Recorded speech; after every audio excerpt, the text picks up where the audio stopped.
চারিপাশে নিকষ কালো আধার, জানালায় থাকা শিপন পর্দাগুলো বাতাসে হালকা দুলছে। টর্নটো শহরবাসী এখন গভীর ঘুমে আচ্ছন্ন। রুমের লাইট অফ করে আধারে বসে আছে মৌসি। ফোনের স্ক্রিনে শুধু এক টুকরো আলো। ফোনের স্ক্রিনে দেখা যাচ্ছে প্রিয় মানুষদের হাস্যোজ্জ্বল মুখ। মাইম ভিড় থেকে কিছুটা দূরে দাঁড়িয়ে ভিডিও কলে আফিয়ার বিয়ের সাজসজ্জা দেখাচ্ছে মৌসিকে।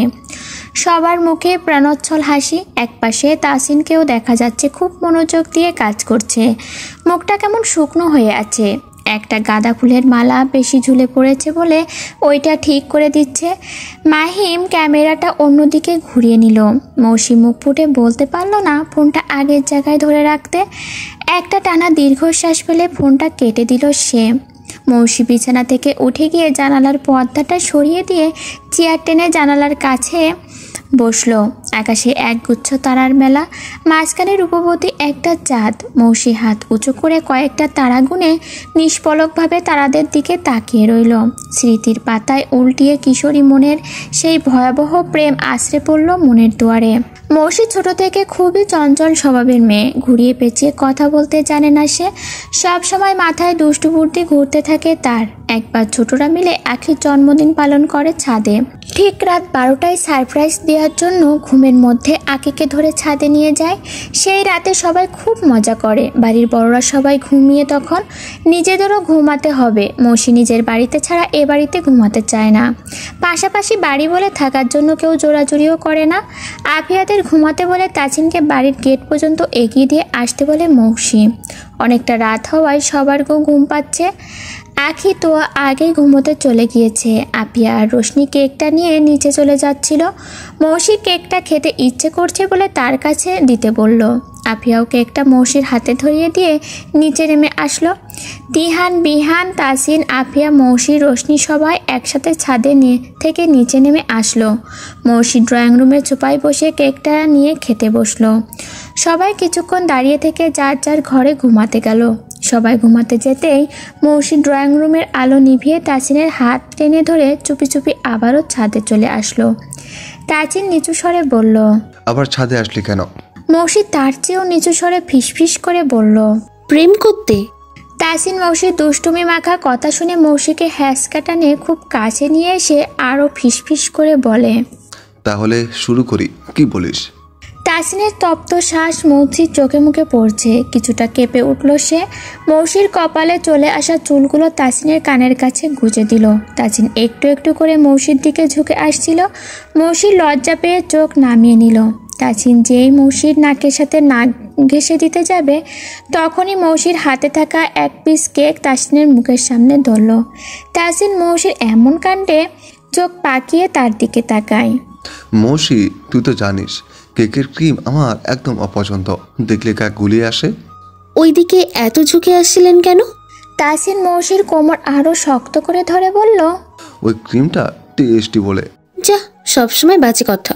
মৌসির লজ্জা মাখা মুখটা দেখে তাসিন আরো লজ্জা দেওয়ার জন্য মৌসির নাকের ওপরে তিলটা ছুঁয়ে দিয়ে বলল, শুধু বিয়ে করে ঘরে নিয়ে আসার অপেক্ষা, তারপর এই ক্রিমটাকে ফোম বানিয়ে। এই না প্লিজ, মুখে যদি কোনো কথা আটকায়, অসভ্য, কথাতেই অর্ধেক মারে। তাসিন ঠোঁট টিপে হেসে বলল, বাকি অর্ধেক কিসে মারে রে? মৌসি মাথা নিচু করেই বলল, লজ্জায়। তাসিনের হাতের বাঁধন একটু আলগা করতেই বাঁধন ছাড়িয়ে মৌসি ছাদের ফ্লোরে পা মেলিয়ে বসলো। আকাশে কাচির মতো চিকন চাঁদ, চাঁদের কাছাকাছি অল্প কিছু নক্ষত্র। মৌসির মশা দেখে তাসিন সিঁড়ি ঘরে রাখা শীতলপাটি নিয়ে এসে মৌসির পাশেই শীতলপাটি বিছিয়ে শুয়ে পড়ল। মাথার নিচে এক হাত ভাঁজ করে রাখা তার। মৌসি তাসিনের দিকে লক্ষ্য করে। তাসিনের পেটের ওপরে মাথা রেখে আকাশের দিকে দৃষ্টির জোড়া রেখে শুয়ে পড়ল। ঘুমাবে না? মৌসি তাসিনের আরেক হাত নিজের দু হাতের মধ্যে নিয়ে তাসিনের আঙ্গুলগুলো দুমড়িয়ে মটমট করে শব্দ করছিল। তারপর উদাসীন হয়ে বলল, এখানে ঘুমিয়ে পড়বো? সকালে মায়েরটা কার পিঠে পড়বে? আপনার পিঠে। তখন খুব ভালো লাগবে বুঝি? অনেকটা ভালো লাগবে, একটু কষ্ট হবে। মাথা কি ঘোরে তোর? কিছু না, শুনুন না। বল। শুনবেন তো? শুনছি তো, বল। শুনছেন না কেন? এই শুনছি তো। শুনছেনই তো না। তাসিন এতক্ষণ বুঝতে পারল মৌসি ফাজলামি করছে, কিন্তু মৌসির বলা শুনবেন তো, শুনছেন না কেন? এই কথাগুলো শুনতে এত ভালো লাগে। মাঝে মাঝেই নিজে থেকে তাসিন বলে, একবার বল তো, শুনবেন তো। মৌসি এইটা শুনে তখন খিলখিল করে হেসে ওঠে। তাসিনের মাথার নিচ থেকে ওই এক হাত সরিয়ে নিয়ে মৌসির চুলে হাত বুলিয়ে দিতে দিতে দুই লাইন গান গায়। কি নামে ডেকে বলবো তোমাকে? মন্দ করেছে আমাকে ওই দুটি চোখে। মৌসি মাথাটা হালকা উঁচু করে ডাগর চোখে তাসিনের দিকে তাকালো। তাসিন কণ্ঠস্বর খাদে নামিয়ে বলল, তাড়াতাড়ি বড় হ। আমি কি ছোট নাকি? বউ হওয়ার মতো বড় বাড়ির মানুষের চোখে হোসনি। মৌসি ঘাড় ঘুরিয়ে বলল, আপনার চোখে হয়েছি? একটু একটু হয়েছিস। এই বাড়িতে সর্বপ্রথম ভাই বোনদের মধ্যে কার বিয়ের উপলক্ষে বাড়িটা সুন্দর করে সাজানো হবে বলুন তো? আফিয়ার বিয়েতে আমরা বিয়ে করব। আফিয়ার বিয়ের উপলক্ষে সর্বপ্রথম বাড়িটা বিয়ের উৎসবে সাজবে। মৌসি উপর হয়ে তাসিনের বুকের উপরে হাত রেখে মুখোমুখি এসে বলল, না, আগে আমরা বিয়ে করব, তারপর আফিয়া আপুর বিয়ে দিব। চৌধুরী বাড়ির বড় বউ গিন্নির মতো করেই কাজ করব। বউ বউ একটা ভাব আসবে। ফিলিংসটা কেমন হবে ভাবতে পারছেন? সবাই বলবে তাসিনের বউটা কোথায় গেল? বাড়ির বড় বউ এইটা করো, সবার সামনে থাকো, কত ভালোবাসা, দায়িত্ব নিয়ে ননদের বিয়ে দেব। আহা! তাসিন মৌসির নাক টিপে বলল, আহারে, বাচ্চাটার শখ কত! তোর কি মনে হয় তোর মা মামিরা তোকে দায়িত্ব দিয়ে বসে থাকবেন? এমনিতেই মাথায় করে বসে থাকতে পারলে ওনাদের ভালো হয়। বাড়ির বউ হয়ে আসলে দেখিস কি করে। সবটা ভালোবাসার উপরেই। আমি আমার ভবিষ্যৎ স্পষ্ট দেখতে পাচ্ছি, কারো কাছে পাত্তা পাচ্ছি না। মৌসি রিনঝিনি শব্দে তাসিনের বুক কাঁপিয়ে হেসে উঠল। মৌসি জানালার কাছ থেকে উঠে বিছানায় এসে শুয়ে পড়ল। চোখের কোণ ঘেঁষে আসা পানি হাতের বৃদ্ধা আঙ্গুলি দিয়ে মুছে আরেক আঙ্গুলের সাহায্যে ছিটকে ফেলে দিল। মৌসির বাবা এনামুল শেখ দরজায় নক করে বললেন, মৌসি এখনো ঘুমাওনি মা? মৌসি চোখ মুছে দরজা খুলে ম্লান হাসলো। বিকেলে ঘুমিয়েছি অনেকটা সময়, এখন ঘুম আসছে না, তাই একটা বই পড়ছিলাম বাবা। ঘুম না আসলে আসো, বাইরে বসি। এনামুল শেখ মৌসিকে নিয়ে বাড়ির সদর দরজার সামনে সিঁড়িতে বসলেন। হালকা ঠান্ডা লাগছে, গা শিরশির করছে। মৌসি চুপচাপ বসে আছে।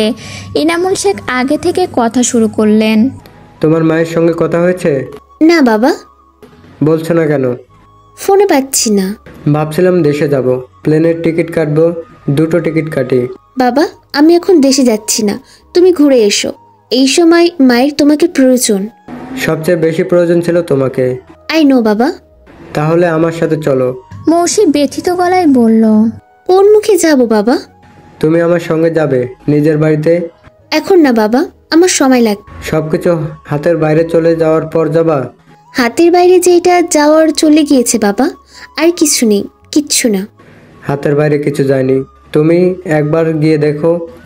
আমি ওইসবের মুখোমুখি হতে চাই না বাবা। বড় সড়ো কোনো সমস্যা হয়েছিল? না বাবা, এসব বাদ দাও। চাঁদের ফিনফিনে আলোয় দেখা যাচ্ছে মৌসির চোখে পানি চিকচিক করছে। এনামুল শেখ হতাশার শ্বাস ফেললেন।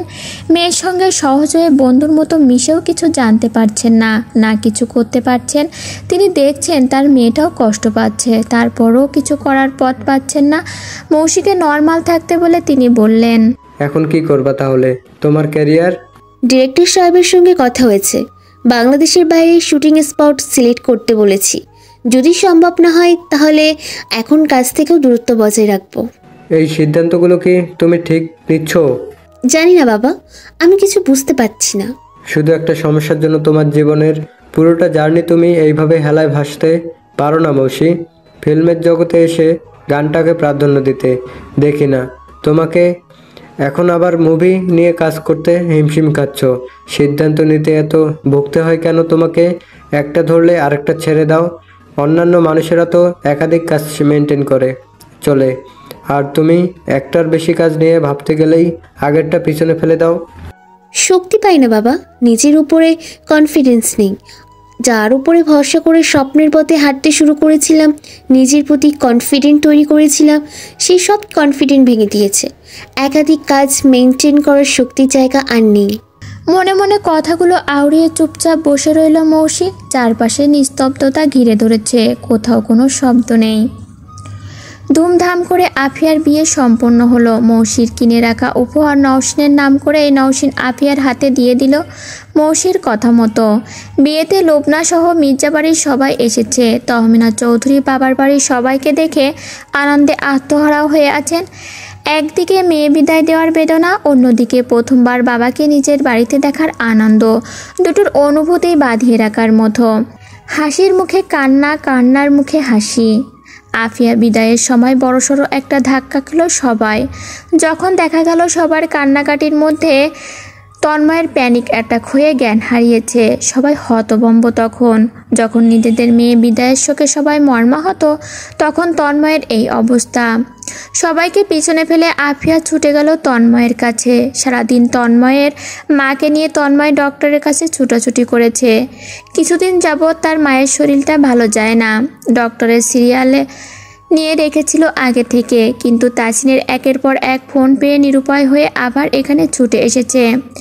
আফিয়া ফুপিয়ে কান্না করছে। পরিস্থিতি সামাল দিতে তন্নি হড়বড় করে দ্রুত গতিতে বলল, আফিয়া আপু, তাসিন ভাইয়ের কিছু হয়নি, তন্ময় ভাইয়ের মাথা ঘুরে গিয়েছে। আমিও তাসিন ভাইয়া ভেবে ছুটে এসে দেখি তন্ময় ভাইয়ার এমন হয়েছে। বেশি রোদ গরমে ছোটাছুটি করলে ভাইয়ার মাঝে মাঝেই এমন হয়। আজ খুব ছোটাছুটি করেছে তো তাই এমন হয়েছে।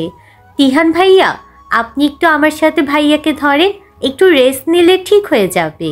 কিন্তু আফিয়া তো জানে তার তন্ময়ের গরমে ছোটাছুটি করলেও কোনো প্যানিক অ্যাটাক হয়নি। এই মানুষটাকে এত ভালোবাসাও সে পেল না, যে সে নিজেকে আর সামলাতে পারছে না। কিন্তু এই মুহূর্তে কিছু আর হাতে নেই। আফিয়া নিজেকে সামলাতে তাসিনকে জড়িয়ে ধরে শব্দ করে হাউমাউ করে কেঁদে ওঠে। বিয়ে বাড়িতে থাকা প্রত্যেকটা সদস্য জানলো ভাইয়ের দুঃখে জর্জরিত হয়ে সে কান্না করছে, কিন্তু একমাত্র সেই জানে এই কান্নায় গহীনতা কতটা। আর কেউ জানলো না, কেউ না। দুটি মন একঘায়ে ভেঙে তছনছ হয়ে গেল। চোখের সামনে প্রেয়সীকে কবুল বলতে দেখে প্যানিক অ্যাটাক হয়ে স্ট্রোক করলো তন্ময়। তার হাতে করার কিচ্ছু ছিল না। আফিয়া গতকাল পার্লার থেকে ফেরার সময় তন্ময়ের বাড়িতে গিয়েছিল। সে ভেবেছিল যে কোনোভাবে তন্ময়কে বুঝিয়ে মানিয়ে ফেলতে পারবে। বাড়িতে এসে বিউটিশিয়ানরা সাজাতো, কিন্তু শুধু একটু পথ রাখার জন্য পার্লারে গিয়েই সাজবে বলেছিল সবাইকে সে। বাড়ির কাছাকাছি পার্লার হওয়ায় কেউ আর এইটা নিয়ে কথা বলেনি। আফিয়া সেজে আগে বের হয়ে চলে আসে। রোশনিতে সাজা শেষ হলে বাকিরা একসাথে চলে আসবে। তখন তন্ময়ের মা স্কুলে ছিল আর তন্নি আফিয়াদের বাড়িতে। দরজা খুলে করুণ চোখে তাকায় আফিয়ার দিকে। হলুদের সাজে মেহেন্দি রাঙা হাতে কি মিষ্টি লাগছে তার প্রিয়তমাকে। আফিয়া ভেতরে ঢুকে দরজা লক করে দেয়। তন্ময় দেয়ালের সাথে হেলান দিয়ে গভীরভাবে তাকিয়ে থাকে আফিয়ার দিকে। আফিয়া এগিয়ে এসে বুকে ধাক্কা দিয়ে বলে, খবরদার, বেহায়ার মতো আর দেখবেন না আমাকে। আর তো চাইলেও নিজের মতো করে এইভাবে বেহায়ার মতো তাকিয়ে থেকে দেখতে পারবো না। দেখে নি আজ একটু। আফিয়া ঢোক গিলে ঠোঁট কামড়ে কান্না আটকানোর বৃথা চেষ্টা করে যাচ্ছে। তন্ময় দেয়ালে হেলান দিয়ে সেভাবেই তাকিয়ে আছে। আফিয়া তন্ময়ের ছলছল চোখজোড়া দেখে নিজেকে আর আটকিয়ে রাখতে পারে না। ঝাঁপিয়ে পড়ে তন্ময়ের বুকে, দু হাতে পেঁচিয়ে ধরে তন্ময়ের গলাটা। শক্ত করে জাপটে ধরে শব্দ করে কেঁদে ওঠে সে। তন্ময় হাত দুটো একটু উঁচু করে আফিয়াকে জড়িয়ে ধরার মতো শক্তি পাচ্ছে না। পুরো শরীর কাঁপছে তার, বুকের মধ্যে চিনচিন করে ব্যথা করছে। আফিয়ার হাতের বাঁধনটা একটু আলগা করে তন্ময়ের মুখটা দু হাতের মধ্যে নিয়ে মুখে, নাকে, চোখে, গালে, ঠোঁটে অসংখ্য চুমু খায়। তারপর তন্ময়কে শক্ত করে জড়িয়ে ধরে বলে, আমাকে রেখে দাও না তোমার কাছে। তোমার আর কিছু লাগবে না, আমি শুধু তোমার সাথে থাকতে চাই। তন্ময় হা হু কিছু বলে না। আফিয়া কিছুক্ষণ পর আবারও বলে, আমি জানি তুমি কেন আমাকে তোমার বুকে ঠাঁই দিচ্ছ না। আমি তোমাকে সম্মান করি, তোমার ভালোবাসাটাকেও সম্মান করি, আর তোমার সিদ্ধান্তকে সবচেয়ে বেশি সম্মান করি। ভালো থেকো প্রিয়। আফিয়া তন্ময়ের গলা ছেড়ে চলে যাচ্ছিল। তন্ময় পিছন থেকে আফিয়ার হাত টেনে ধরে বাতাসের চেয়েও দ্রুত গতিতে বুকের মধ্যে মিশিয়ে নেয় আফিয়াকে। শক্ত করে বুকের সাথে জড়িয়ে ধরে থাকে মিনিট পাঁচেক। তারপর আফিয়ার মুখটা ধরে কপালে গাঢ় করে একটা চুমু খেয়ে বলে, খুব সুখী হও আমার না হওয়া আমার প্রিয়তমা। পরের দিন বিকালে মৌসি হাতে একটা বই নিয়ে বাড়ির সামনে রাস্তায় উৎসুক চোখে দাঁড়িয়ে আছে। চোখ দুটো কাউকে খুঁজছে। চারিপাশে কাউকে দেখতে না পেয়ে বইটা সিঁড়ির উপর রেখে দুজন নিজেই সুইমিং পুলে নামলো। মৌসি বই পড়তে পড়তে খেয়াল করলো তাদের সুইমিং পুলে একটা কুকুরের বাচ্চা পড়ে যাচ্ছে। মৌসি কুকুর দেখলে ভয়, ওদের কাছে জোর করেও তাকে কেউ ঘেঁষাতে পারে না। মুনতাহা বেগম বারবার এই জাতের একটা কুকুরছানা কিনতে চেয়েছেন, কিন্তু মৌসির জন্য কিনতে পারেন না।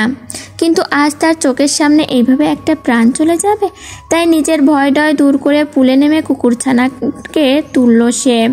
মজার বিষয় হলো মৌসির এখন আর ভয় লাগছে না। কুকুরছানার শরীরে হাত রাখতেও তার ভালো লাগছে।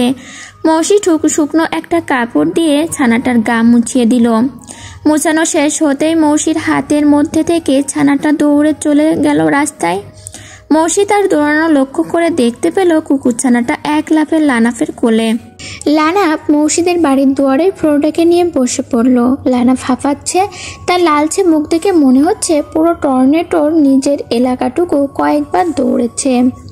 ফ্রোডোকে কোলের মধ্যে নিয়ে হাঁপ ছেড়ে বাঁচল যেন। নিজের গায়ের টি শার্ট খুলে ফ্রোডোর শরীরের রোমগুলো ভালো করে মুছে দিচ্ছিল। ততক্ষণে মৌসিও ভেজা শরীরে এগিয়ে এসেছে।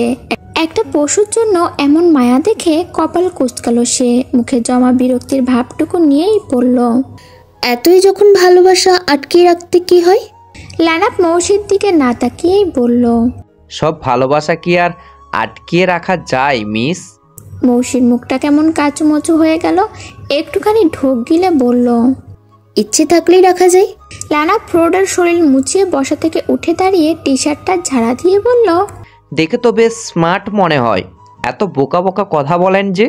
মৌসির কিচ্ছু বলল না। কয়েকবার হাঁচি হওয়ার কারণে ভেতরে চলে গেল।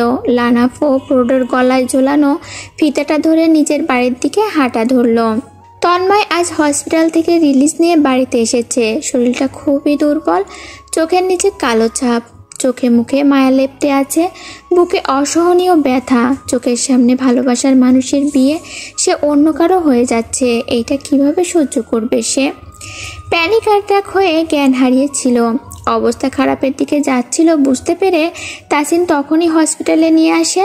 সাথে তিহান আর তন্নিও আসে। মেয়ে বিদায়ের সময় এমন একটা ভয়ানক কাণ্ড। মেয়ে বিদায় দেবে না তন্ময়কে নিয়ে হসপিটালে ছুটবে। কিছুক্ষণের মধ্যে পুরো বাড়ি জুড়ে আতঙ্ক সৃষ্টি হয়েছিল।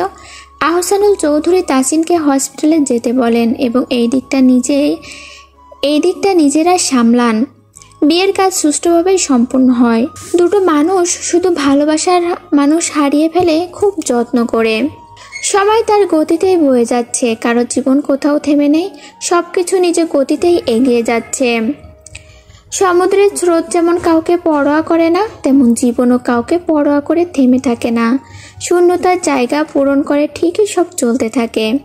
আফিয়ার জীবন থেমে নেই। স্বামী শ্বশুরবাড়ি মানুষজন নিয়ে তার এখন ব্যস্ত সময়। নতুন জায়গা, নতুন মানুষ, নিজের জীবনের নতুনত্ব, সব কিছু সময়ের সাথে সাথে শূন্যতা পূরণ করে চলেছে। হঠাৎ হঠাৎ বুক ভারী হয়, বুক ফেটে কান্না আসে, দম বন্ধ হওয়ার মতো অনুভূতি হয়। সব কিছুর সংমিশ্রণে এক মুহূর্ত পর আবার ভিন্ন হয়ে আসে। তখন কেউ একজন এসে হাসায়, সুন্দর কিছু অনুভূতি দেয়। এভাবেই জীবন থেকে হারিয়ে যাওয়া প্রিয় মানুষ বাদেও জীবন চলে যাচ্ছে। তন্ময়ের অবশ্য একটু ব্যতিক্রম হচ্ছে, তার জীবনে নতুন কেউ নেই। মা, বোন, টিউশনি আর জবের পড়া আর সদ্য হওয়া ক্ষত, এভাবেই চলে যাচ্ছে তার সময়। এখন এমন একটা সুতো ছড়িয়ে আছে যে সুতো টেনে একত্রিত করার মতো নয়। ঘুড়ি কেটে সুতো এলোমেলো উঠছে। কারো কারো সেই সুতো টেনে ধরার মতো শক্তি নেই, কারো কারো আবার শক্তি থাকলেও ইচ্ছে নেই। এলোমেলো ভাব নিয়ে যে যার মতো ভাবনা নিয়ে সময়গুলো পার করছে, কিন্তু কারো জায়গা থেকেই কেউ ভালো নেই, কেউ নেই।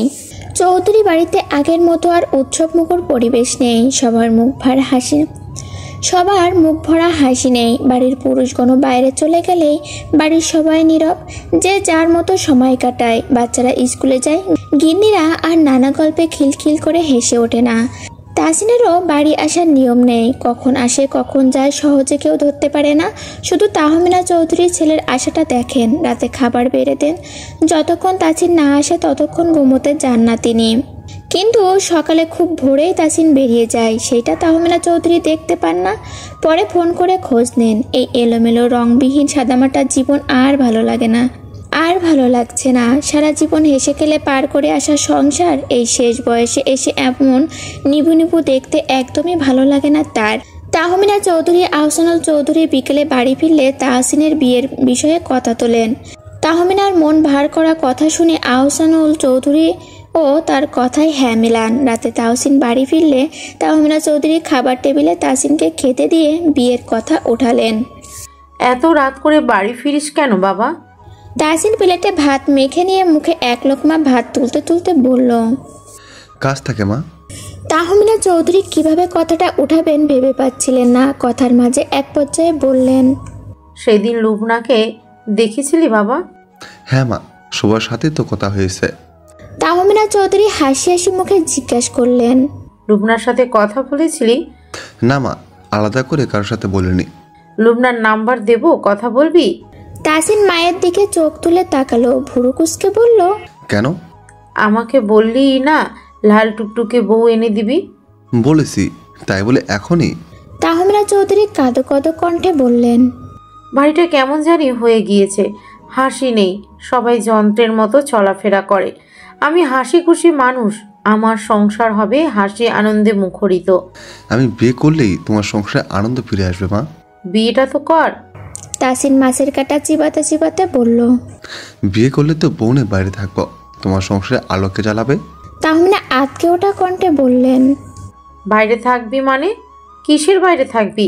আমার ঘর ছেড়ে এক পা বাইরে থাকার কথা বলে পা ভেঙে ঘরে বসিয়ে রেখে খাওয়াবো, তাও বাইরে যেতে দেব না। সবাই আমাকে শাসন করো, তাই না? আমার সংসারটা ভেসে গেল। তাহসিন এটো হাতে চেয়ার থেকে উঠে মাকে পেছন থেকে জড়িয়ে ধরল। এইভাবে বাচ্চাদের মতো কাঁদছো কেন মা? এই বাড়ি ছেড়ে আমি কোথায় যাবো? হ্যাঁ, আমি তো মজা করছি। তোকে বিয়ে করতে হবে না এখন, তারপরও আমাকে ছেড়ে যাওয়ার কথা, এই বাড়ি ছেড়ে যাওয়ার কথা কখনো বলবি না। আচ্ছা, কান ধরছি, এই দেখো, আর কখনো বলবো না।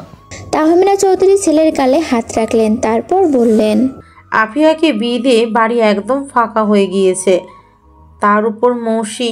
পুরো কথাটা বলার আগেই থেমে গেলেন তিনি, তাড়াহুড়ো করে অন্য কথায় গেলেন, কাল পরশু সময় করে আফিয়াকে নিয়ে আসিস, মেয়েটাকে কতদিন হলো দেখি না। আমি সময় না পেলেও তিহানকে পাঠিয়ে দেবো মা। তন্নি প্রাইভেট থেকে বাড়ি ফিরছে। রোশনি আর তন্নির বাড়ি আলাদা গলিতে, তাই দুজন দুই রাস্তা হয়ে বাড়িতে যায়। তন্নি রিক্সার জন্য দাঁড়িয়ে আছে। তিহান গাড়ি নিয়ে সামনের রাস্তার ব্যাকে যাচ্ছে। লুকিং গ্লাসে তন্নিকে দেখে সামনেই গাড়ি পার্কিং করে গাড়ি থেকে নেমে আসলো। ততক্ষণে তন্নি রিক্সা নিয়েছে। রিক্সা চলতে শুরু করতেই তিহান পেছন থেকে তন্নি বলে ডেকে উঠল। তন্নি পিছন ফিরে তিহানকে দেখে রিক্সাওয়ালাকে দাঁড়াতে বলে রিক্সা থেকে নামলো। তিহান ভাই, আপনি এদিকে? একটু কাজে এসেছিলাম। তন্ময় ভাইয়া কেমন আছেন? ভাইয়া এখন সুস্থ আছে, চলুন না আমাদের বাড়িতে, সামনের গলির পরেই আমাদের বাড়ি। আজ না, অন্যদিন যাব, তুমি সাবধানে যেও। তিয়ান আর কথা বাড়ালো না। তন্নি রিক্সায় উঠে চোখের আড়াল হয়ে গেল। তিয়ান নিজের গাড়িতে ওঠার আগেও ওই পথের দিকে আরো একবার তাকালো। মৌসি আচ্ছাকে কল করে লেকের পাড়ে আসতে বলে নিজে গিয়ে লেকের পাড়ে বসলো। বেশ কিছুক্ষণ একা বসে থাকার পরও আরচার দেখা নেই। আরচার জন্য অপেক্ষা করতে করতে 1 ঘন্টা পার হয়ে গেল। মৌসি বাড়ি ফেরার জন্য যেই উঠতে যাবে, কোথা থেকে ফ্রোডো ছুটে এসে মৌসির কোল ঘেঁষে বসে পড়ল। প্রথম দিকে মৌসি চমকে উঠে ভয় পেলেও নিজেকে সামলে নিল। ধীরে ধীরে ফ্রোডের গায়ে হাত রাখলো। এখন বেশ ভালো লাগছে তার, একাকিত্ব আর লাগছে না, বেশ ভালোই লাগছে। মনে হচ্ছে পাশে কেউ একজন আছে। সত্যিই তো কেউ একজন আছে, এই যে ফ্রোডো। নিজে মনেই হেসে ফেলল সে। লানা পেশে 2 হাত পেছনে ভর দিয়ে 2 পা মেলিয়ে বসে পড়ল। আজকেও সে হাঁপাচ্ছে। টানা একটা শ্বাস ছেড়ে সে বলল, কি করা যায় বলুন তো? এই ফ্রোডো যে আপনার পিছু ছাড়ছে না। আজকাল এরাও সুন্দরী মেয়েদের পিছু নিতে শুরু করলো নাকি? মৌসি বোকা চাহনিতে তাকালো। এই লোক পাগলের মতো হুটহাট কি সব বলে যায়, কথার মাথা মুন্ডু কিছু বোঝা যায় না। এইভাবে তাকালে কিন্তু বিপদে পড়ে যাবেন। প্রেমে ছাকা খেয়েছি ঠিক আছে, তবে নতুন করে প্রেমে পড়তে কিন্তু ভুলে যাইনি। মৌসি একবার খিলখিল করে হেসে উঠল। ছ্যাঁকা খাওয়ার গল্প শুনিয়ে সিম্প্যাথি অর্জন করতে যাচ্ছেন মনে হচ্ছে। আসলে আপনাকে যতটা বোকা ভেবেছিলাম, আপনি ততটা বোকা নন, বরং তার চেয়ে একটু বেশি বোকা। মৌসির হাসি থেমে গেল। গনগনে কণ্ঠে বলে উঠল, কি বলতে চাচ্ছেন আপনি? আমি বলতে চাচ্ছি, বোকা না হলে কি এত সুন্দর হাসি থামিয়ে তেলে বেগুনে জ্বলে ওঠেন? চাকা কেন খেয়েছেন বুঝতে আর বাকি নেই আমার। আপনার মতো সুন্দরীর সাথে দেখা হওয়ার জন্য মেবি। আপনাকে দেখে তো মনে হয় না এমন অসভ্য আপনি। সুন্দরী বাঙালিদের দেখেও কিছু বোঝা যায় না, ভিতরে যে কি পুষে রাখে শুধু তারা জানে। কানাডিয়ান সুন্দরীরা তো ভেতরে কি পুষে রাখে এইটা বুঝছেন, এত বুঝেও তাদের কাছ থেকে চাকা খেলেন কিভাবে? কানাডিয়ানদের থেকে ছ্যাঁকা খেলে আফসোস থাকতো না মিস, ছ্যাঁকা তো খেয়েছি বাঙালি সুন্দরীর কাছেই। মৌসি এবার কেমন বিস্ময় নিয়ে তাকালো, এই ছেলে নাকি বাঙালি মেয়ের কাছে ছ্যাঁকা খেয়েছে, মানা যায়? তাসিন রাত 11টার পর তন্ময়ের সাথে দেখা করে বাড়িতে ফিরেছে। বারান্দায় দাঁড়িয়ে একটা সিগারেট ধরিয়ে বারান্দার গ্রিল ধরে দূর আকাশে তাকিয়ে আছে সে।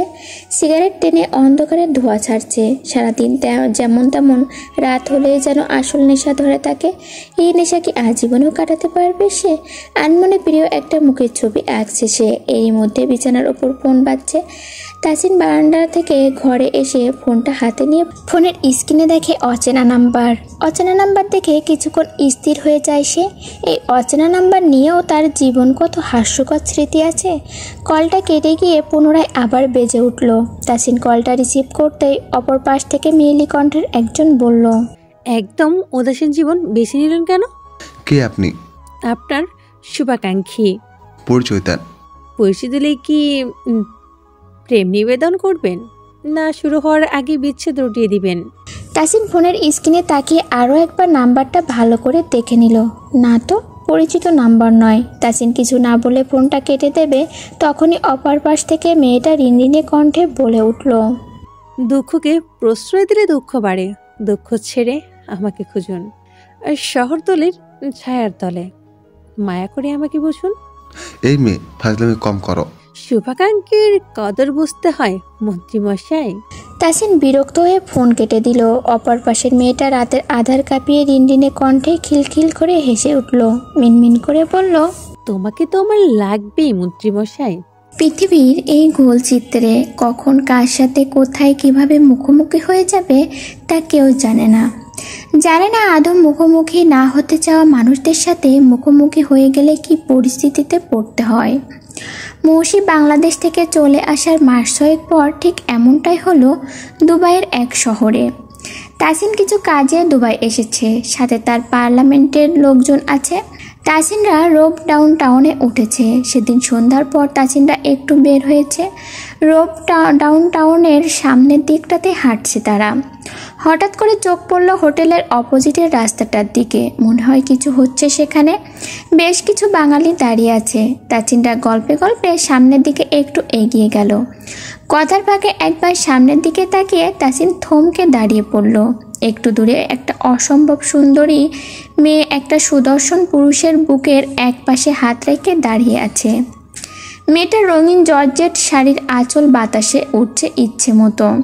সুদর্শন পুরুষটি এক হাতে মেয়েটার কোমর জড়িয়ে আছে, আর এক হাত মেয়েটার কপাল বরাবর। দুজনের চোখ দুজনাতেই নিবদ্ধ। একজন পুরুষ পেছন দিকে দাঁড়িয়ে মেয়েটার চুল সেট করে দিচ্ছে। সামনে অনেকগুলো লাইট আর ক্যামেরা। একজন মধ্যবয়স্ক লোক 3, 2, 1 অ্যাকশন বলার সঙ্গে সঙ্গে তাসিন পেছন ফিরে বড় বড় পা ফেলে হোটেলের দিকে হাঁটা শুরু করলো। তাসিনের পার্লামেন্টের একজন তাসিনকে উচ্চস্বরে নাম ধরে ডাকতেই মৌসি থেমে যায়। পাশ ফিরে তাকাতেই দেখে গট গট করে সামনে এগিয়ে যাচ্ছে একজন পুরুষ। মৌসি আর শুটিংয়ের মনোযোগ দিতে পারে না। ডিরেক্টর আর হিমেল শিকদারকে অসুস্থ লাগছে বলে আজকের মতো শুটিং অফ করতে বলল। মৌসির কাছে কয়েকজন অটোগ্রাফ নেওয়ার জন্য এগিয়ে আসলো। মৌসি তাদের অটোগ্রাফ দিয়ে হোটেলে ফিরে আসে। হোটেলে এসে আগে গোসলে যায়, সময় নিয়ে গোসল করে। হঠাৎ করেই কেমন যেন সব এলোমেলো লাগছে তার কাছে। মানুষটা কি সত্যিই তাসিন ছিল? তাসিনকে চিনতে তো তার ভুল হওয়ার কথা নয়। তাসিন হলে কেন একটাবার তার মুখোমুখি হলো না? কেন চলে গেল এইভাবে? নিজের মনে প্রশ্ন নিজেই বোকা বনে গেল সে। কেন মুখোমুখি হলো না? তার তো অজানা নয়। মৌসি মাথায় তোয়ালে পেঁচিয়ে এক মাগ কফি নিয়ে জানলার কাছে এসে দাঁড়ালো। ল্যাম্পপোস্টের আলো জল জল করছে, চারপাশে রং বেরঙের আলো। তা আর তার বুকে বইছে রঙিন দিনের সাদা কালো ক্যানভাস। মৌসির হাই স্কুলে নবীনবরণ আর বিদায় অনুষ্ঠানে প্রত্যেকবার মৌসি গান গায়। মৌসি সেইবার নিউ 10-এ পড়ে। স্কুলের এক সভাপতি মৌসুমের গান শুনে মৌসিকে একটা কার্ড দিয়ে দেখা করতে বলেছিল। পড়াশোনার চাপে সেইটা নিয়ে তখন আর ভেবে দেখেনি সে। পরবর্তীতে কলেজের এক অনুষ্ঠানে মৌসির গান শুনে সবাই খুব প্রশংসা করেন এবং তার বন্ধুরা সবাই গান নিয়ে মৌসিকে সামনে কিছু করার কথা বলে, অনুপ্রেরণা দেয়। মৌসি তাসিনের সাথে এক বিকালে গান নিয়ে এই বিষয়টা শেয়ার করলো আর হাই স্কুলে থাকতে সভাপতির দেওয়া সেই কার্ডটার কথাও বলল আর সাথে তার গান নিয়ে স্বপ্নটাও প্রকাশ করলো। তাসিন সেদিনই সেই কার্ডটা নিয়ে সেই লোকটার সাথে যোগাযোগ করলো। সভাপতির বড় ভাই মিউজিক ডিরেক্টর, নতুনদের নিয়ে কাজ করেন তিনি। তাসিন নিজে মৌসিকে নিয়ে যায় সেখানে। মুনতাহা বেগম তখন প্রশ্রয় দেননি, পড়াশোনাটা ভালো করে করুক এইটাই চাওয়া তার। কিন্তু তাসিন মৌসির চোখে গান নিয়ে স্বপ্ন দেখেছিল। প্রত্যেক দিন যারা গান নিয়ে রেওয়াজ করে তাদের চেয়েও মৌসির কণ্ঠস্বর কোনো অংশে কম যায় না। রেগুলার রেওয়াজ করলে অনেক দূর যেতে পারবে। এই গানের পিছে পড়ে থাকতে গিয়ে রেজাল্ট খারাপ করছিল মৌসি। মুনতাহা বেগম রেজাল্ট লেগে শুধু হাতে ছুঁয়ে মারেননি সেদিন। মৌসি গান শেখায় বন্ধ করে দিয়েছিলেন তিনি। তাসিন নতুন এক প্রাইভেট দেওয়ার নাম করে প্র্যাকটিসে নিয়ে যেত। মৌসি সেখানে গান শিখত। খুব অল্প সময়ের গানের জগতে পরিচিত এক মুখ হয়ে উঠল মৌসি শেখ। মৌসি শুধু তার কণ্ঠে গান গেয়েছে, কিন্তু মৌসির এই কেরিয়ারে পুরো স্ট্রাগল করেছে তাসিন। কোথায় মৌসি সেফটিতে থাকবে, কোথায় কি হবে, কতটা নিরাপদে রেখে যে প্রতিটা পদক্ষেপে এগিয়েছে এইটা শুধু একমাত্র তাসিনই জানে। কোথাও এক পা একা ছাড়েনি। গানের রেকর্ডিংয়ে নিয়ে যাওয়া থেকে শুরু প্রত্যেকটা কাজে বডিগার্ডের মতো পাহারা দিয়ে গিয়েছে সে।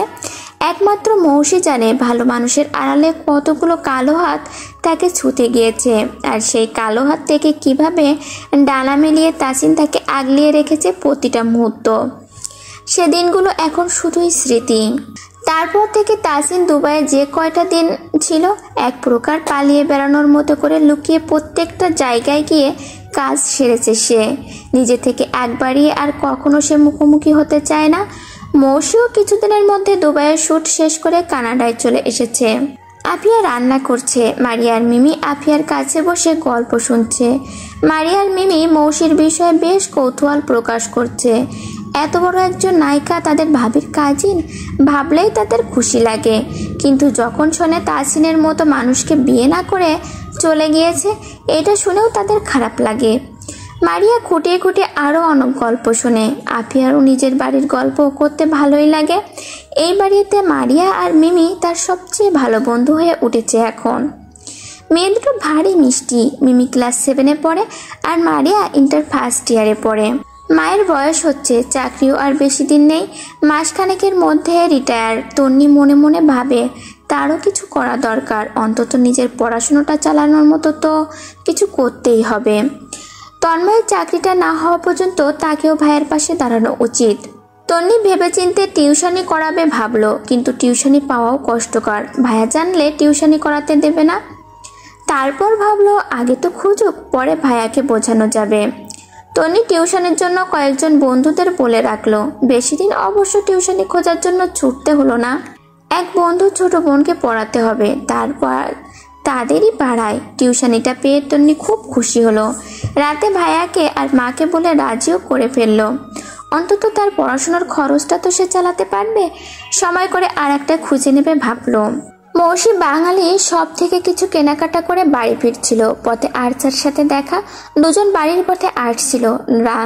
লানাফের বাড়ির সামনে আসতেই মৌসি হঠাৎ করে লানাফের বলা বাঙালি সুন্দরী মেয়ে ছেঁকা দিয়েছে কথাটা মনে পড়ল। আর্চাকে লানাফের বিষয়ে জিজ্ঞেস করায় আর্চা বলল, লানাফ মজা করেনি, 4 বছর রিলেশনশিপে ছিল ওরা।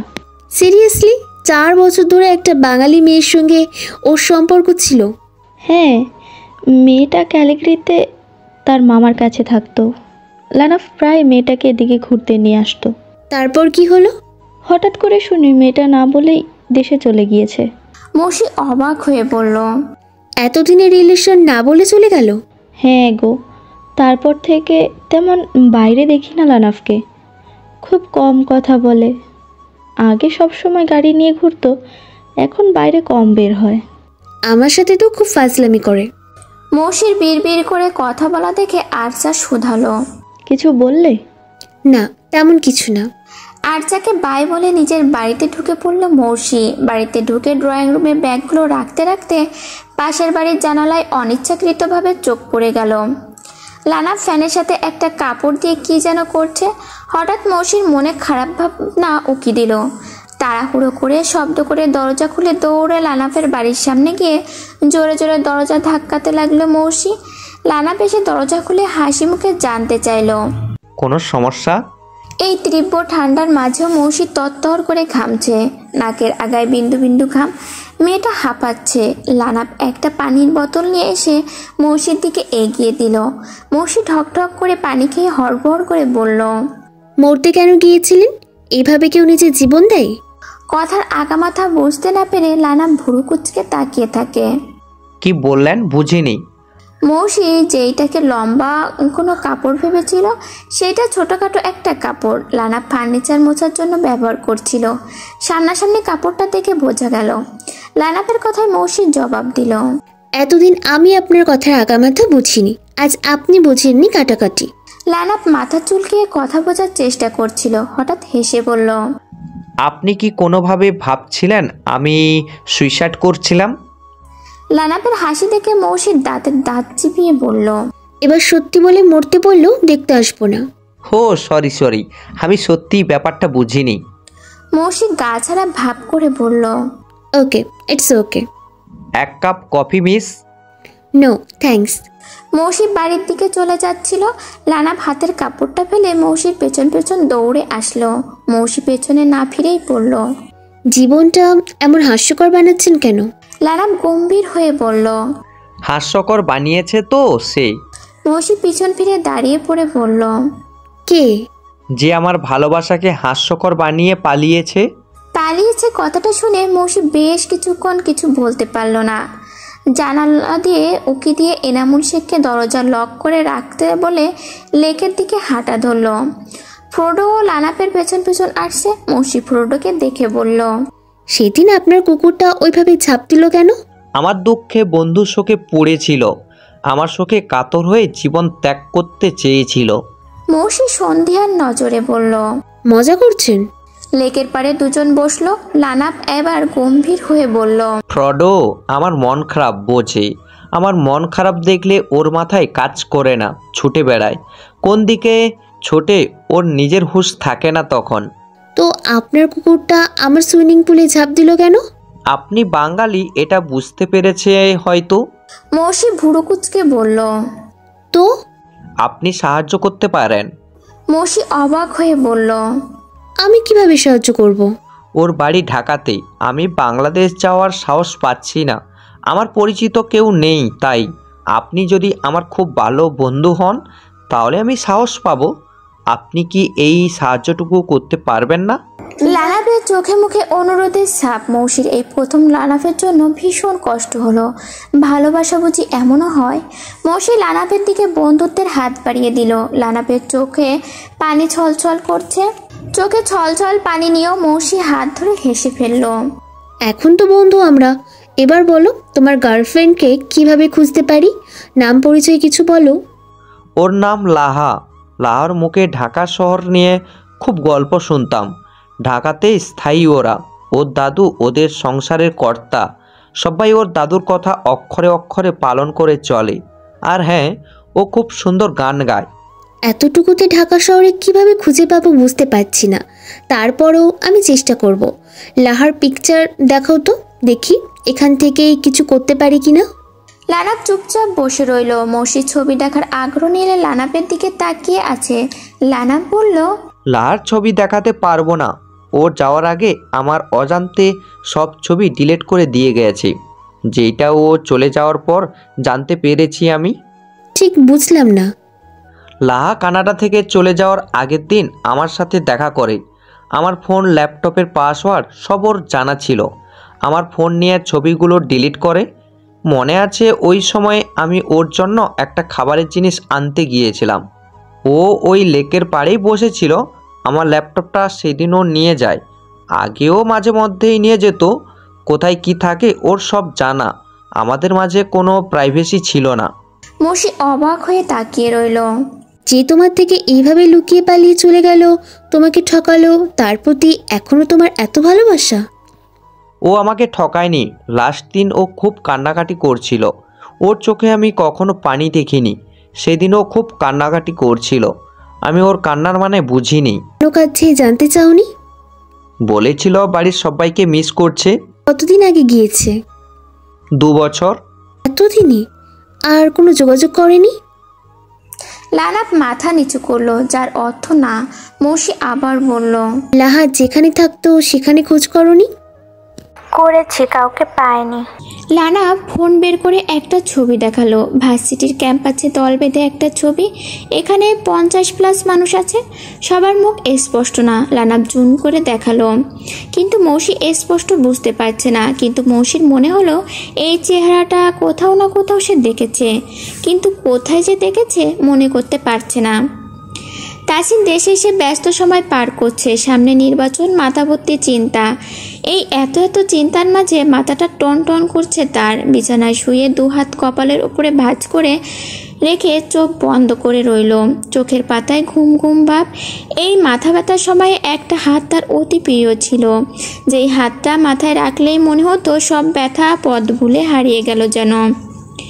সেই হাতের স্পর্শে যে কি পরিমাণ সুখ সুখ অনুভূতি ছিল তা তাসিন ইহজন্মে ভুলতে পারবে না। কি কারো সেই অনুভূতি? তাসিনের ভাবনার মাঝে কয়েক সেকেন্ড ফোন কেঁপে উঠল। তাসিন ফোন হাতে নিয়ে দেখল সেই নাম্বার থেকে মেসেজ। মার্চ 4 থেকে এমন একটা দিন নেই যে এই নাম্বার থেকে মেসেজ আসে না। আজও তার অনিয়ম ঘটল না। তোমার মাথা ব্যথা করছে বুঝি? আমি থাকলে খুব যত্ন করে তোমার মাথা টিপে দিতাম প্রিয়। মৌসির আজ কানাডাতে শ্যুট। গত মাস থেকে কানাডার শুটিংয়ের পরিকল্পনা করেছে। এই স্নোফলের মধ্যে একটা গানের শ্যুট আছে। মৌসি এই স্নোফলের মধ্যে জমে গিয়েছে পুরো।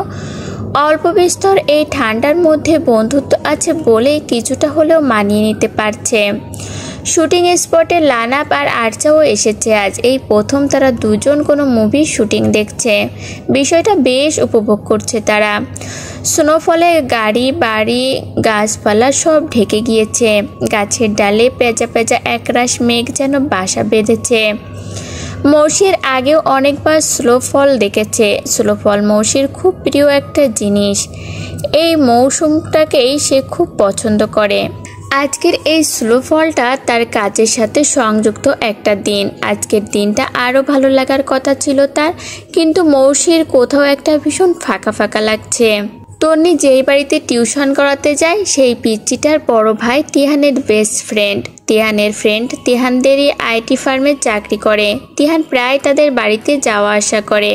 সেই সূত্রে তন্নিকেও প্রায় দেখে। তন্ময়ের ব্যাপারে 2-1টা কথা বলতে বলতে এখন বেশ ভালোই কথাবার্তা হয় তাদের মধ্যে। তন্ময় বাইরে যাওয়ার চেষ্টা করছে, যথাসম্ভব খুব শীঘ্রই দেশের বাইরে চলে যাবে। তিহান আজকাল হুটহাট তন্নির সাথে যে কোনো কায়দায় কথা বলার চেষ্টা করে। মেয়েটার কথাগুলো যেন রিনিঝিনি শব্দে কানে বাজে। 2 পা ওর সাথে হাঁটলেও সেই সঙ্গটা বেশ লাগে তার। কিন্তু এর মাঝেও কোথাও একটা মনে হয় না তার ভালো লাগার একটা মানুষ আছে। কিন্তু এর মাঝেও কোথাও একটা মনে হয় না তার ভালো লাগারও একটা মানুষ আছে। তিহান বেশ কিছুদিন ধরে সিদ্ধান্তহীনতায় ভুগছে।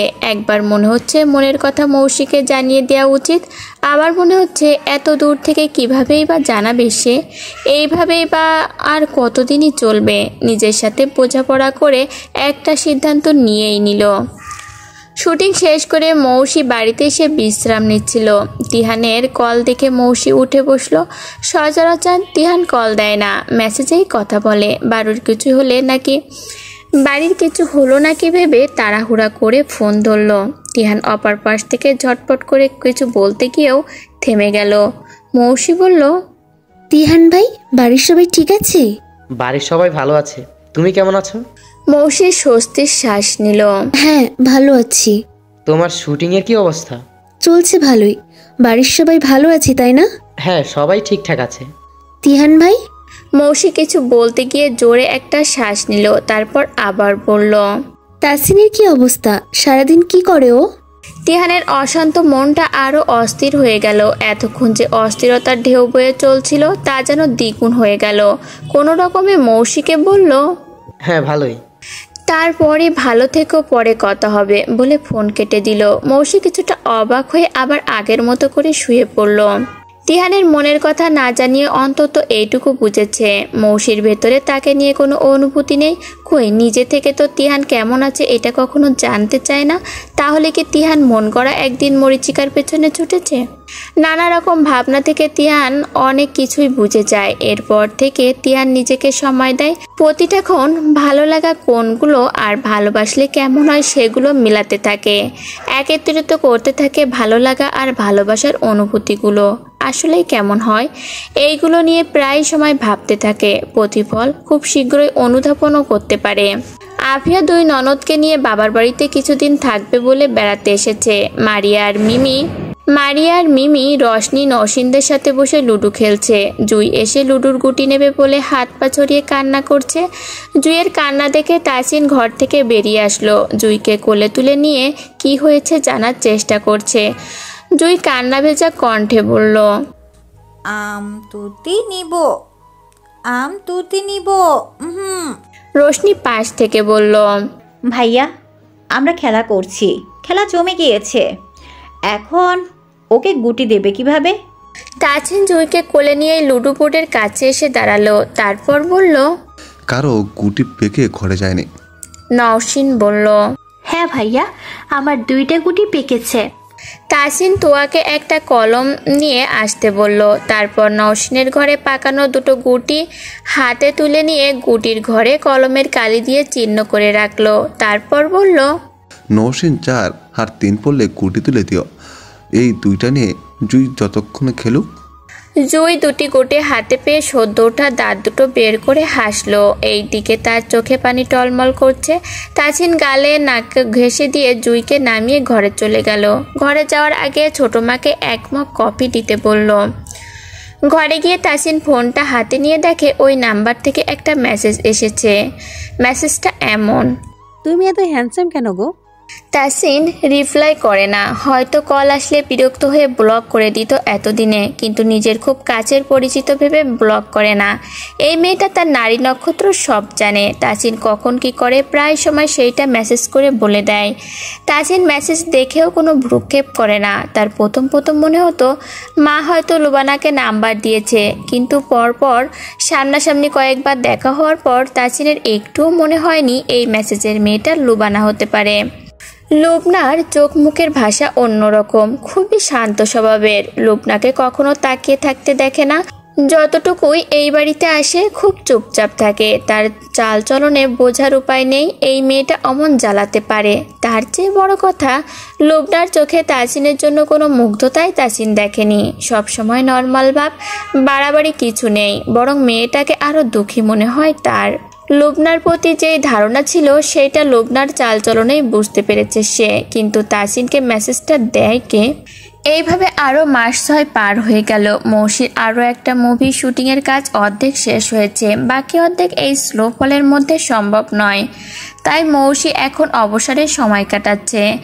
বাইরের কয়েকটা দেশে গিয়ে কিছু শুটিং শেষ করেছে। এখন আপাতত কোনো কাজ নেই।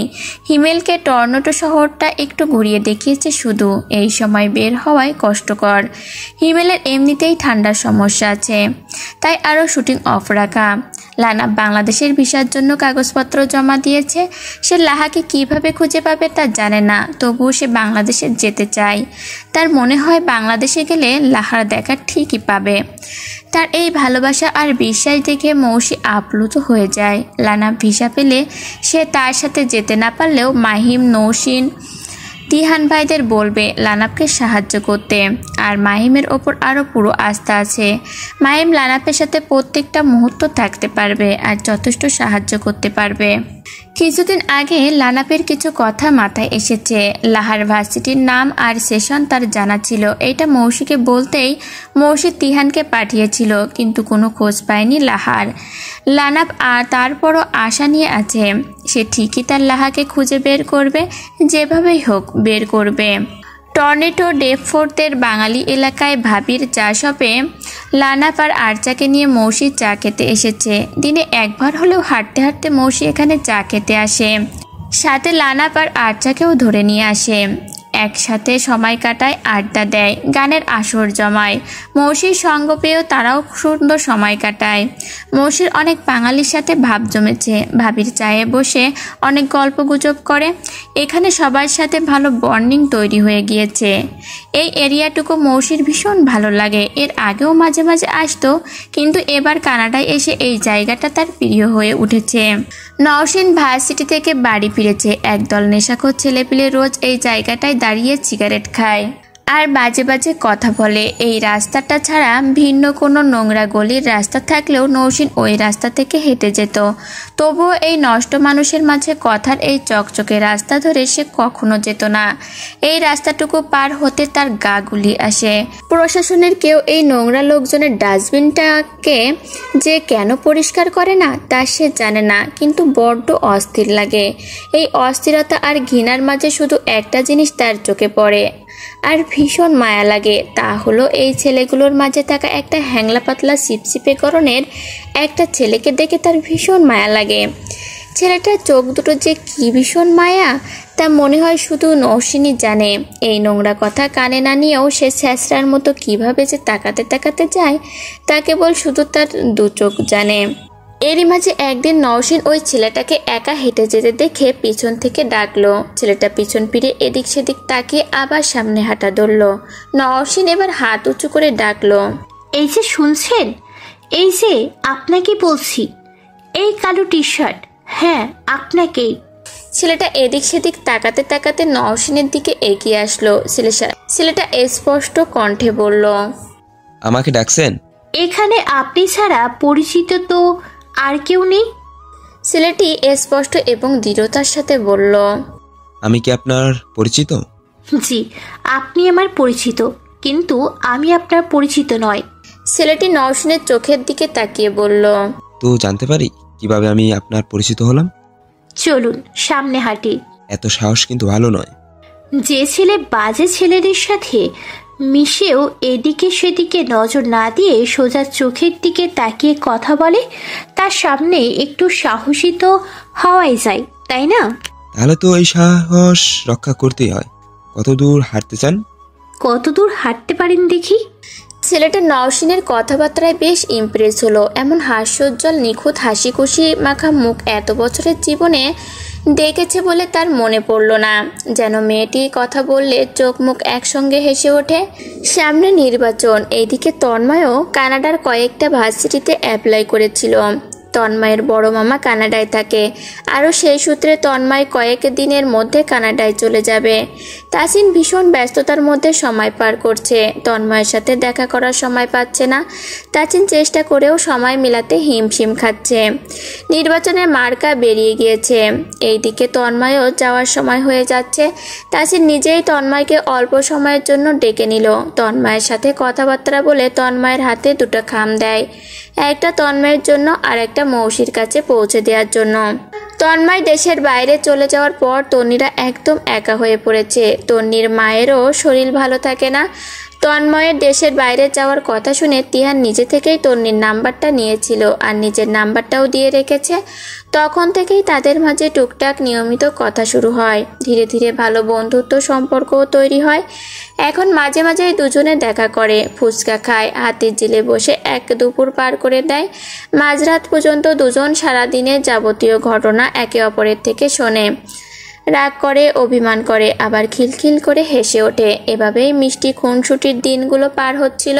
মৌসির আজ হঠাৎ করেই তার নিজের করা একটা মুভি দেখতে ইচ্ছে করলো। আজ এত বেশি ঠান্ডা, বাইরে বের হতে একদম ইচ্ছে করছে না। শরীরে কমফোর্ট পেঁচিয়ে ল্যাপটপ নিয়ে বসলো। একটা মুভি ওপেন করতেই প্রথম দৃশ্যই নিজের চিরচেনা বাড়ির ছাদটা চোখে পড়ল। এই মুভিটার প্রথম দৃশ্য তার বাড়ির ছাদটাই শ্যুট করা হয়েছিল। পাশেই তাসিনদের বিল্ডিংটার স্পট দেখা যাচ্ছে। তাজিনের সাথে এই ছাদেই কত সুন্দর স্মৃতি ছিল তাদের, আবার এই ছাদেই তাদের দুজনের ভয়ানক বিচ্ছেদটাও হয়েছিল। সেই প্রলয়ঙ্কারী দিনটা সে আর কখনো মনে করতে চায় না, তারপরও স্মৃতির পাতায় জল করে। মৌসিকে একদিন তাজিন গানের রেকর্ডিংয়ে নামিয়ে দিয়ে জরুরি কল আসায় বেরিয়ে যেতে হয়। তাজিন সেদিনও মৌসিকে একা রেখে যায় না।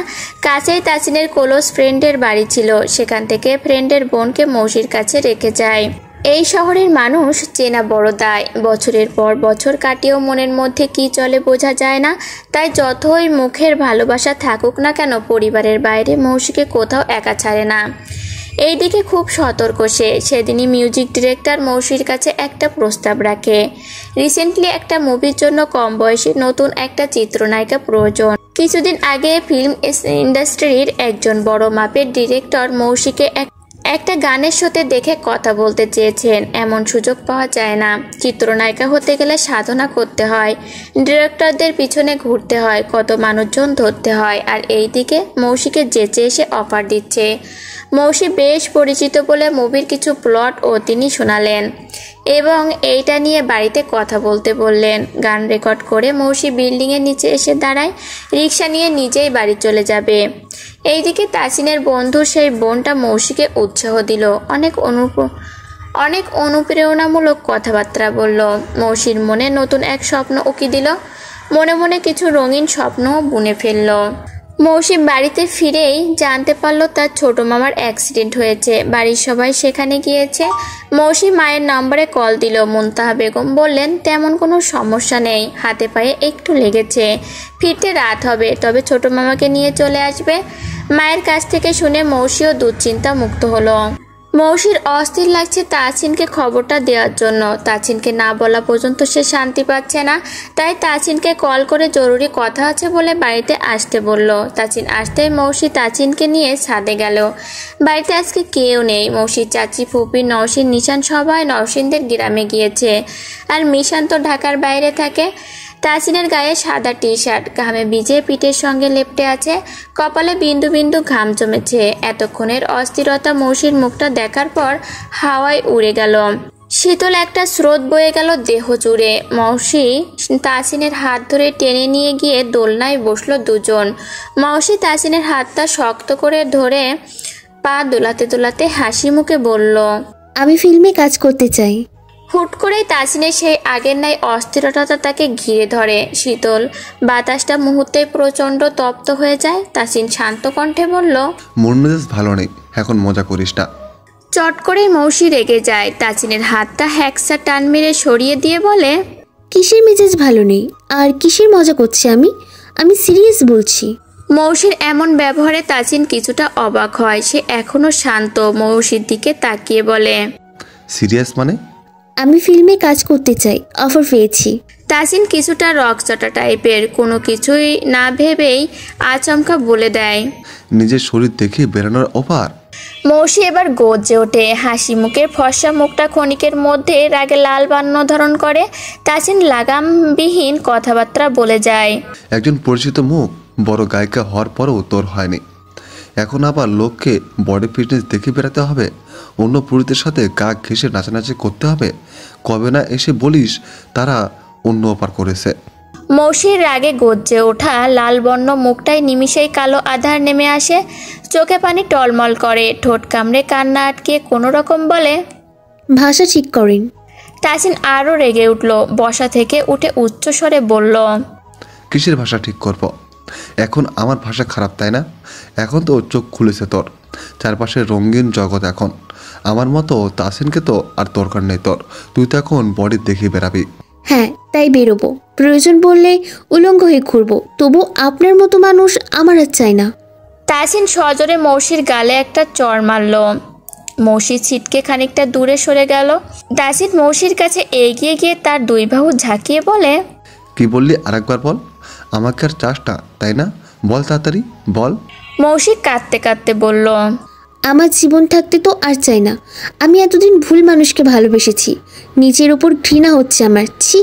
হ্যাঁ, লোকের বিছানায় যা, এখন নায়িকা হবে না, অফার পাচ্ছিস, আরও কত অফার পাবি দেখ। সব পুরুষ আপনার মতো নিচু মানসিকতার মানুষ না। তাসিন মৌসির হাতটা শক্ত করে ধরে বলল, এই কয়েকদিনে এত পুরুষ চিনে গেলি, আর মাসখানেক হলে তো পুরুষের কিছু চিনতে বাকি থাকবে না, তোর সব পুরুষকে মুখস্থ থাকবে। আপনাকে দেখে আজ আমার নিজের প্রতি ঘৃণা হচ্ছে। এতদিন কাকে এত সম্মান করে এসেছি আমি? আমার জীবন থাকতে আপনাকে আমি কখনো বিয়ে করব না, কখনো না। আমি তোর চিনে রাখা পুরুষদের মতো কাপুরুষ নয়, তাই তোকে নিয়ে আবার বিয়ের কথা ভাবব। তোকে বিয়ে করলে আমি নিজে কাপুরুষ হয়ে যাব। পাখনা গজিয়েছে, উঠতে থাক। ডানা তো আমি লাগিয়ে দিয়েছিলাম, সেই ডানা দিয়ে আমাকে ঝাপটা দিলে যা মন চায় কর। তাসিন বড় বড় পা ফেলে ছাদ থেকে নেমে আসে। মৌসি ছাদের ফ্লোরেই কাটা মুরগির মতো ছটফট করে। বিষাক্ত সর্বনাশা একটা মুহূর্ত পার করে দুজন, যেই মুহূর্তটা এখনো দুজনের সাথে চলমান। এরপর মৌসির স্বপ্নটা এক প্রকার জেদ হয়ে দাঁড়ায়। মুনতাহা বেগমকে ফিল্মের বিষয়টা শেয়ার করে মৌসি, কিন্তু তিনি একদম কঠিন হয়ে থাকেন, কোনোভাবেই প্রশ্রয় দেন না এবং কঠিন করেই বলে দেন এই সব তার অপছন্দ। আর ভালো করে পড়াশুনো করতে বলেন, কিন্তু মৌসি কারোর কথা শোনে না। কয়েকটা বন্ধু বান্ধবীর সাহায্যে সে একটা সিদ্ধান্ত নিয়ে ফেলে, বাড়ি থেকে কাউকে না বলে বের হয়ে যায় এবং ডিরেক্টরের কথা অনুযায়ী ফিল্মে কাজ শুরু করবে ভাবে। ডিরেক্টর বলেন, যখন ভালো কাজ করবা সবাই এক নামে চিনবে, তখন পরিবারের সবাই তোমার কাছে ছুটে আসবে। সফল ব্যক্তির উপরে কেউ রাগ করে থাকতে পারবে না, সবাই তখন তার পিছু করে। কাজ আর নাম দিয়ে নিজের ভালো অবস্থান তৈরি করতে পারবা। সেইভাবে মৌসি এই পথে আসা, কিন্তু যেই ডিরেক্টর মৌসিকে প্রথম অফার দিয়েছিল তার সাথে প্রথম কাজ হয়নি, কোনো কারণে সেই কাজটা বন্ধ হয়ে গিয়েছিল। কিন্তু এক সপ্তাহের মধ্যে এই ডিরেক্টর সাহেব মৌসিকে মুভির জন্য অফার দেন, আর তার হাত ধরেই মৌসির পথযাত্রা শুরু হয়। সামান্য একটা ঘটনা থেকেই দুজনের ভালোবাসা এইভাবে হেরে যায়। তারপর থেকে এই দূরত্বের সৃষ্টি। এর মাঝেও কত ভালো খারাপ ঘটনা ঘটেছে। মৌসি তো ওই বাড়িতে যাওয়া বন্ধ করে দিয়েছিল। 3 মাস পর মুনতাহা বেগম আর আহসানুল চৌধুরী গিয়ে মৌসিকে বাড়িতে ফিরে নিয়ে আসেন। এই ঝামেলার মধ্যে হয়তো দুজন দুজনের জায়গা ঠিক ছিল। কেউ ছিল ভালোবাসার মানুষকে নিয়ে চিন্তিত, রাগের মাথায় নিজেকে সামলাতে পারেনি। আবার কেউ ছিল ভালোবাসার মানুষের কাছ থেকে বাজে ভাষাগুলো সহ্য করতে না পেরে নিজের সিদ্ধান্তকে গুরুত্ব দিয়েছিল, জেদ ধরে আরও সেদিকেই অগ্রসর হয়েছিল। দুজনের চিন্তাভাবনা একদিকে থাকা সত্ত্বেও দুজন দুই পথে চলে গিয়েছিল রাগ আর জেদের কারণে। মৌসি ছোট থেকে খুব আদরের বড় হয়েছে, কারো উচ্চস্বরে কথা বলাও সে সহ্য করতে পারে না। ছোট থেকেই সে জেদি, প্রিয় মানুষের কাছ থেকে কষ্ট পেয়েছে, সেইটা সে কোনোভাবেই মানতে পারে না। কাছাকাছি বাড়ি হওয়ার জন্য সবসময় দেখা সাক্ষাৎ হয়, আর ওই কাহিনীটাই তার চোখে বারবার ভেসে ওঠে। সে নিজেকে মানাতে পারে না। যত স্বাভাবিক হতে চায় ততই বিপরীত রূপ ধারণ করে ফেলে নিজে অজান্তেই। জেদের বসে ফিল্ম ইন্ডাস্ট্রিতে কন্টিনিউ কাজ শুরু করে, কাজের মধ্যে ব্যস্ত থাকে। তাসিনের প্রতি এক প্রকার ক্ষোভ সৃষ্টি হয়, যা সে আর বের করতে পারেনি। আর সেদিনই তাসিনের এক ক্লোজ ফ্রেন্ডের গার্লফ্রেন্ডের ডাবল ড্রাইভিং করে অন্য এক ছেলের সঙ্গে লুকিয়ে বিয়ে করে নেয়। তাসিনদের বন্ধু মহলের সবাই জানতো সেই সম্পর্কের কথা। তাসিনের বন্ধু খুব ভেঙে পড়ে। এইটা নিয়ে সবাই আপসেট ছিল, কেউই বিশ্বাস করতে পারছিল না মেয়েটা এমন করলো কিভাবে। বন্ধুরা একত্রে হয়ে মেয়েদের বিষয় নিয়ে নানা রকম বাজে মন্তব্য করছিল। তাসিনের মন মেজাজ এমনিতেই ভালো ছিল না, তার মধ্যে মৌসির মুখে এমন একটা কথা শুনে নিজেকে কন্ট্রোল করতে পারেনি।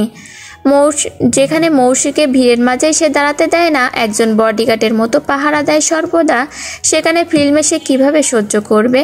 ওই সময় মাথাটা পুরো নষ্ট হয়ে গিয়েছিল তার। এমনিতেই মন মেজাজ খারাপ ছিল, তার ওপর মৌসির বাঁকা কথা, সব মিলিয়ে পরিস্থিতি হায়াতের বাইরে চলে গিয়েছিল। দুজনেই বেপরোয়া হয়ে একে অপরের কষ্টের কারণ হয়েছে। মৌসিও সামনাসামনি কথা বলার সুযোগ দেয়নি, আর তাসিনও লজ্জায় মৌসির মুখোমুখি হয়ে বারবার মানাতে পারেনি। এভাবেই দিনের পর দিন দূরে থেকে দূরত্ব সৃষ্টি হয়েছে। তন্ময় ভ্যাঙ্কুভারে সেটেল হয়ে জিনিসপত্র গুছিয়ে নিয়ে লম্বা একটা সময় নিয়ে টর্নেডোতে মৌসির সাথে দেখা করবে ভাবলো। তাসিন শুধু মৌসির কাছে খামটা কোনোভাবে পৌঁছে দিতে বলেছিল, কিন্তু তন্ময় নিজেই খামটা নিয়ে দেখা করতে যাবে ভাবলো। তার ভেতরে যত কথা জমা আছে সব কথা সে মৌসিকে বলবে।